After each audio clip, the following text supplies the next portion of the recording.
Թազա թղթերով, Թազա թղթերը ո՞րն է։ Ուժեղ Հայաստանով։ Առաջիկա ժամերին պարզ կլինի, թե առավոտյան ընտրակաշառքի գործով ձերբակալված ուժեղ Հայաստանի անդամներից ու քաղաքացիներից քանիսին իրավապահները կտանեն կալանքի, քանիսին ազատ կարձակեն կամ էլ կենթարկեն տնային կալանքի։ Վաղ առավոտյան բերման ենթարկված 14 կուսակցականներին ու քաղաքացիներին հակակոռուպցիոնը մեղադրում է ընտրակաշառք ստանալու եւ տալու հոդվածներով։ Միլիարդատեր գործարար Սամվել Կարապետյանի առաջնորդած ուժի ներկայացուցիչները հերքում են մեղադրանքը, ձերբակալությունները համարում քաղաքական հետապնդում։ Ընտրակաշառք դա նշանակում է ուղիղ գումարը վերցնել կամ նյութական ինչ-որ շահագրգռվածության միջոցով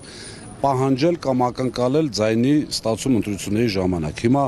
խոսակցության մեջ լսվում է գնացի շալվարը առա, այս արեցի, այն արեցի, փողը բերել են։ Իրանցը գցեց շտաբի վրա։ Ձերբակալություններից ժամեր անց հակակոռուպցիոնը մանրամասներ հաղորդեց, գաղտնալսումներ հրապարակեց։ Ըստ իրավապահների ընդդիմադիր ուժն իր հետ համագործակցող հասարակական կազմակերպությունների աշխատակիցների միջոցով Արտաշատի ընտրողներին ընտրակաշառք է բաժանել։ Փաստական տվյալներ են ստացվել այն մասին, որ ուժեղ Հայաստան կուսակցության անդամների եւ նրանց հետ համագործակցող հասարակական կազմակերպությունում որպես աշխատակից գրանցված մի խումբ անձանց կողմից Արարատի մարզի Արտաշատ համայնքի մի շարք ընտրողների ընտրակաշառք է բաժանվել։ Հակակոռուպցիոնի ձայնագրություններում լսվում է 100,000, 200,000 դրամի դիմաց գրանցումների կամավորագրումների մասին։ Պարզ չէ, թե ով կամ ովքեր են քննարկում գումար տալ ստանալու հարցերը։ 200 ես տալի, հարազատներին սաղին գցել ես գյուղերը 100 ես տալի։ Ըստ իրավապահների խմբի անդամները միմյանց հետ կապ են հաստատել ինտերնետ հավելվածների միջոցով, որպեսզի չբացահայտվեն։ Պետք է քննիչը մի կարևոր հարցադրում անի, ասի ինչ է կարել։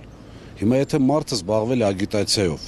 այսինքն ծառայություն է մատուցել, այսպես ասած, կուսակցությանը կամ մեր ձևովին, ներկայացրել է ծրագրերը Սամվել Կարապետյանի, ինչ ընտրակաշառքի մասին կարող է խոսք գնալ։ Իրավապահների գործողությունները երկակի ստանդարտներ որակելով ուժեղ Հայաստանի ներկայացուցիչ Գոհար Մելոյանը սլաքներն ուղղում է դեպի իշխանությունը։ Դեպքեր են արձանագրում, որ նույն քաղաքացիական պայմանագիր ուժի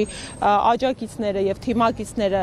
նմանաբնույթ բարեգործական ըստ էության գործունեությամբ են զբաղվում եւ հրապարակումներ կատարում եւ անհետևանք է դա ի տարբերություն մեր քաղաքական ուժի։ Իշխանության ներկայացուցիչները սակայն բացառում են քաղաքական հետապնդումը։ Քաղաքացիական պայմանագիր խմբակցության քարտուղար Արթուր Հովհաննիսյանն այսօր ընդգծել է, օրենքի առաջ բոլորը հավասար են ու պատասխան պետք է տան։ Հայաստանի Հանրապետությունը իրավական պետություն է, փակված է էջը Հայաստանում ընտրակեղծարարության եւ ով կփորձի այդ ճանապարհով գնալ, հանդիպելու է օրենքի ուժին։ Հարցին, թե նման քայլերով իշխանությունները հող են նախապատրաստում ուժեղ Հայաստանին ընտրություններում չգրանցելու հիմքերի համար, Հովհաննիսյանն արձագանքել է։ Կրկնում եմ, շինծու որևէ գործ չկա, Հայաստանի Հանրապետությունում շինծու գործերի դարաշրջանը վաղուց փակված է,